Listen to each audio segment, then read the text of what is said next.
ദേശാഭിമാനി മുഖപ്രസംഗം 2024 ഒക്ടോബർ 8. ഉറച്ച നിലപാടാണ്, വാക്ക് പാലിക്കാനാണ്.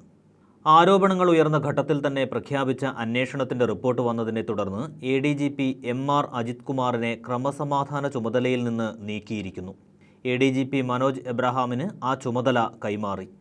സംസ്ഥാന പോലീസ് മേധാവിയുടെ നേതൃത്വത്തിലുള്ള പ്രത്യേക അന്വേഷണ സംഘമാണ് അജിത് കുമാറിനെതിരായ ആരോപണങ്ങൾ അന്വേഷിച്ചത്. റിപ്പോർട്ട് മേശപ്പുറത്ത് വന്ന് ഒട്ടും താമസിയാതെ മുഖ്യമന്ത്രി പിണറായി വിജയൻ അക്കാര്യത്തിൽ തീരുമാനം എടുക്കുകയും ചെയ്തു.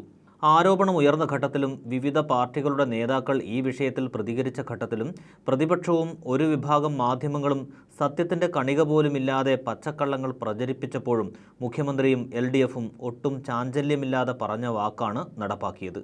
ആരോപണം ഉന്നയിക്കുന്നത് ആരെന്നത് പരിഗണിക്കാതെ വസ്തുതാപരമായി കാര്യങ്ങൾ അന്വേഷിക്കും. തെറ്റ് ചെയ്തിട്ടുണ്ടെന്ന് കണ്ടെത്തിയാൽ എത്ര ഉന്നതനായാലും നടപടിയെടുക്കും. പോലീസ് തലവൻ ഷെയ്ഖ് ദർവേഷ് സാഹിബിനെ തന്നെ അന്വേഷണ ചുമതല ഏൽപ്പിച്ചതുവഴി ഇക്കാര്യങ്ങളിലൊന്നും ഒരു തരത്തിലുള്ള അലംഭാവമോ വിട്ടുവീഴ്ചയോ ഇല്ലെന്ന് മാത്രമല്ല, ഒരാളോടും പ്രത്യേക മമതയില്ലെന്നു കൂടിയാണ് സർക്കാർ തെളിയിച്ചത്. ADGP എന്തിന് RSS നേതാക്കളെ കണ്ടു എന്നത് അന്വേഷിക്കണമെന്നത് ആദ്യം മുതലേ തന്നെ സർക്കാരും LDFും എടുത്ത നിലപാടാണ്.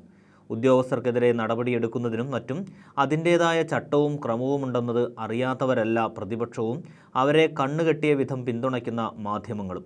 കൃത്യമായ കാരണം കണ്ടെത്തിയാൽ ഒരു നിമിഷം നടപടി വൈകില്ലെന്നതിന് തെളിവാണ് പത്തനംതിട്ട SP ആയിരുന്ന സുജിത് ദാസിൻ്റെ സസ്പെൻഷൻ. തെറ്റ് ചെയ്തതായി കണ്ടെത്തിയ പോലീസുകാർക്കും സർക്കാർ ഉദ്യോഗസ്ഥർക്കുമെതിരെ എടുത്ത നടപടികളുടെ പരമ്പര തന്നെ സർക്കാരിന് പറയാനുണ്ട്.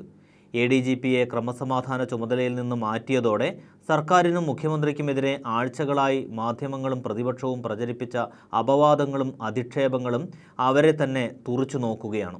തങ്ങൾ ഉന്നയിക്കുന്ന പരാതിയിന്മേൽ ശരിയായ അന്വേഷണം നടത്തി നടപടിയുണ്ടാകുക എന്നതല്ല, മുഖ്യമന്ത്രിയെയും CPIMനെയും എങ്ങനെയും അധിക്ഷേപിക്കലാണ് പരാതിക്കാരനും പ്രതിപക്ഷത്തിനും മാധ്യമങ്ങൾക്കുമുള്ള താൽപ്പര്യമെന്നത് പകൽ പോലെ വ്യക്തം.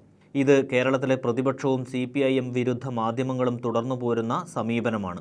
വസ്തുതകളിലേക്ക് വെളിച്ചം വീശുന്ന ഒരു കാര്യത്തെയും അനുകൂലിക്കാത്ത ഇവർ ജനങ്ങളെ തെറ്റിദ്ധരിപ്പിച്ച് മുഖ്യമന്ത്രിയെ മോശക്കാരനാക്കാം എന്ന വ്യാമോഹത്തിൻ്റെ ശൂന്യാകാശത്താണ് വിഹരിക്കുന്നത്. ഏറ്റവും ഒടുവിൽ തിങ്കളാഴ്ച നിയമസഭയിൽ നടന്ന കാര്യങ്ങളും അതിൻ്റെ തുടർച്ചയാണ്. ഏതെങ്കിലും പ്രത്യേക പ്രദേശത്തെ മോശമായി ചിത്രീകരിച്ച ചരിത്രമില്ലാത്ത മുഖ്യമന്ത്രി പിണറായി വിജയൻ്റെ ചുമലിൽ അങ്ങനെയൊരു മാറാപ്പ് കൂടി ചാർത്താം എന്ന ദ്രോഹകരവും നികൃഷ്ടവുമായ ചിന്തയാണ് പ്രതിപക്ഷത്തിന്. വസ്തുത ജനം അറിയണം എന്ന വാശിയോടെ തന്നെ അടിയന്തര പ്രമേയ ചർച്ചയ്ക്ക് സന്നദ്ധത അറിയിച്ചപ്പോൾ കിളിപോയ അവസ്ഥയിലായി പ്രതിപക്ഷം. പറയാനുള്ളതെല്ലാം സ്പഷ്ടമായി അവതരിപ്പിക്കാൻ കിട്ടിയ സുവർണ അവസരം ഉപേക്ഷിച്ച് അവർ സഭ അലങ്കോലപ്പെടുത്തി. ADGP വിഷയത്തിൽ ഇനി മിണ്ടിയിട്ട് കാര്യമില്ലെന്നത് ബോധ്യമായതോടെയാണ് മലപ്പുറത്തെ അനാവശ്യ വ്യാഖ്യാനങ്ങളിലേക്ക് വലിച്ചിഴയ്ക്കാൻ പ്രതിപക്ഷം തുനിഞ്ഞത്. അതിലും സർക്കാരിന് മറച്ചുവെക്കാൻ ഒന്നുമില്ലായിരുന്നു. ADGP RSS നേതാക്കളെ കണ്ടത് മുഖ്യമന്ത്രിയുടെ ഇടനിലക്കാരനായിട്ടാണ് എന്ന് പ്രചരിപ്പിച്ചവർ നാടിൻ്റെ രാഷ്ട്രീയ ചരിത്രത്തെയാണ് മറച്ചുവെക്കാൻ ശ്രമിച്ചത്.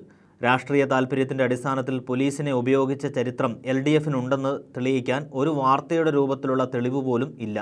എന്നാൽ കോൺഗ്രസ് നേതാക്കൾ പോലീസിനെ വ്യക്തി നേട്ടത്തിനും രാഷ്ട്രീയ നേട്ടത്തിനും ഉപയോഗിച്ചതിൻ്റെ ചരിത്രം വാർത്തകളായി മാത്രമല്ല, പുസ്തകങ്ങളായും ഏറ്റുപറച്ചിലുകളായും കോൺഗ്രസ് നേതാക്കളുടെ വെളിപ്പെടുത്തലായി പോലും ഉണ്ടെന്ന ചരിത്ര വസ്തുത മറ്റാരും മറന്നാലും ജനം മറക്കില്ലെന്നുകൂടി ഓർക്കുക.